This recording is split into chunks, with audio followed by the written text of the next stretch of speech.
ମାୟା କହିବେ, କାଲି ରାତିରେ ଗୌରବ ଯୋଉ କଥା କହିଥିଲା ସେ କଥା ସତ?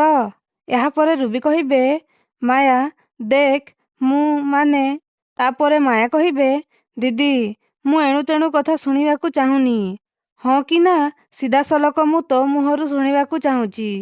ପୁଣି କହିବେ, ତୁ ହଁ କି ନା କହିବା ଦରକାର ନାହିଁ ଦିଦି, କାରଣ ୟା ରୂପକୁ ଦେଖିଲେ ଘଟଣାଟା ଆପେ ବୁଝି ହେଉଛି। ଛି ଦିଦି, ତୋ ପାଖରୁ ମୁଁ ଏଇ କଥା କେବେ ଆଶା କରିନଥିଲି। ଏତେ ବଡ଼ କଥା ତୁ ମୋତେ ଲୁଚେଇଥିଲୁ।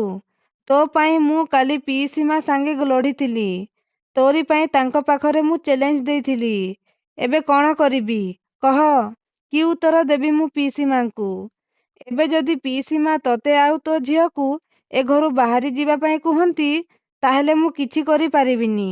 କିଛି ବି ନୁହେଁ। ଏହା ଶୁଣି ରୁବି ପୁରା ଆଶ୍ଚର୍ଯ୍ୟ ହେଇଯିବେ।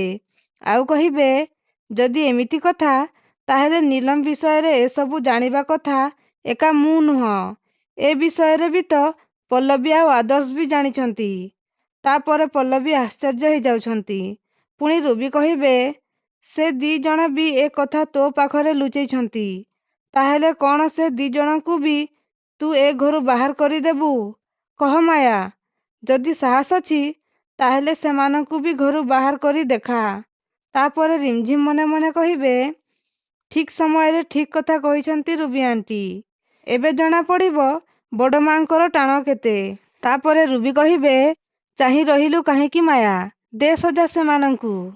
ତାହେଲେ ଯାଇ ଜଣାପଡ଼ିବ ଏ ଘରେ ତୋର ଟାଣ କେତେ। ଏହା ଶୁଣି ପଲ୍ଲବୀ ପୂରାପୂରି ଆଶ୍ଚର୍ଯ୍ୟ ହେଇଯିବେ। ପୁଣି ରୁବି କହିବେ, କ'ଣ ହେଲା ମାୟା, ଚୁପ୍ ରହିଲୁ କାହିଁକି? କ'ଣ ସଜା ଦେବୁ ପଲ୍ଲବୀକି? କ'ଣ? ତାପରେ ଦାଦିମା କହିବେ, ହେ, କିଏ କାହାକୁ ସଜା ଦେବ ସେଟା ମୁଁ ବି ଦେଖିବି। ମାୟା, ତୁ ଏ ଖାଇବା ଚୋରଣୀ ଉପରେ କାହିଁକି ପଡ଼ିଛୁ? ହାଁ, କ'ଣ ତୁ ଦେଖିପାରୁନୁ ସେ ନିଜର ଦୋଷ ଢାଙ୍କିବା ପାଇଁ ପଲ୍ଲବୀ ଉପରେ କେମିତି ଦୋଷ ଚପଉଛି?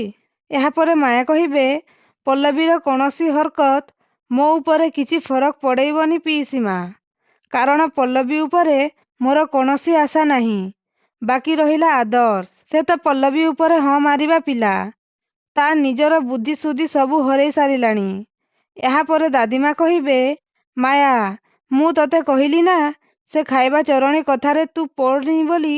ଆରେ ହେ, ଏଯାଏ ତତେ ଆଉ ତୋ ଝିଅକୁ ବଞ୍ଚେଇବା ପାଇଁ ପଲ୍ଲବୀ ମାୟା ଆଗରେ ସତଟା ଲୁଚେଇକି ରଖିଛି। ଆରେ ତୁ କ'ଣ ସେ କଥା ବୁଝିପାରିନୁ? ହାଁ, ପଲ୍ଲବୀ ଆଗରେ ତୋର ଋଣୀ ହେଇ ରହିବା କଥା, ସେଟା ନ କରି କରି ତୁ ମାୟା ଆଗରେ ଅଭିଯୋଗ କରୁଛୁ। ମାୟା, ଏବେ ବି ସମୟ ଅଛି। କୋଉଟା ଭୁଲ ଆଉ କୋଉଟା ଠିକ୍ ସେଇଟା ଟିକେ ବୁଝିବାକୁ ଚେଷ୍ଟା କର।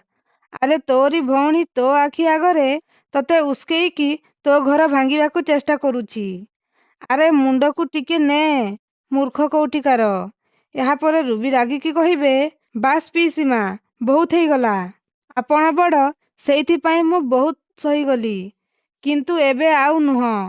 ପିଲାଦିନେ କୋଉଠି ଟିକେ କ'ଣ ଲୁଚେଇ ଖାଇଦେଲି ବୋଲି ଆଜି ପର୍ଯ୍ୟନ୍ତ ମୋତେ ଖାଇବା ଚୋରଣୀ ବୋଲି ଡାକୁଛନ୍ତି।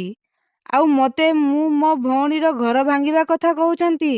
ଏବେ ଆପଣ ବି ସମସ୍ତଙ୍କ ସାମ୍ନାରେ ଆମ ଦି ଭଉଣୀଙ୍କ ଭିତରେ ନିଆଁ ଲଗେଇବା କାମ କରୁଛନ୍ତି ପିଇସୀମା।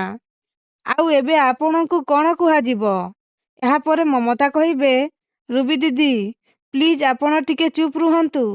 ତାପରେ ପଲ୍ଲବୀ କହିବେ, ହଁ ରୁବି ମାଉସୀ, ଦାଦିମା ଆପଣଙ୍କୁ କ'ଣ ପଦେ ଅଧେ କହିଦେଲେ ପ୍ଲିଜ୍ ଆପଣ ତାଙ୍କ କଥା ଧରନ୍ତୁନି।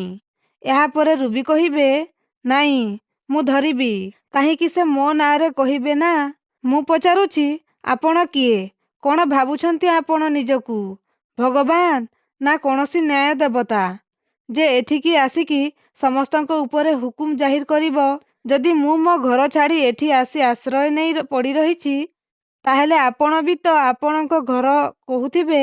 ଆଉ ମାୟା କହିବେ, ବାସ୍ ରୁବି ଦିଦି, ବାସ୍, କହିବା ଏଥର ବନ୍ଦ କର। ତ ଦର୍ଶକ ବନ୍ଧୁ, ଏବେ କ'ଣ ମାୟା ରୁବିଙ୍କୁ ସଜା ଦେଲେ ଭଲ ହେବ କି? ଆମକୁ କମେଣ୍ଟ ମାଧ୍ୟମରେ ଜଣାନ୍ତୁ।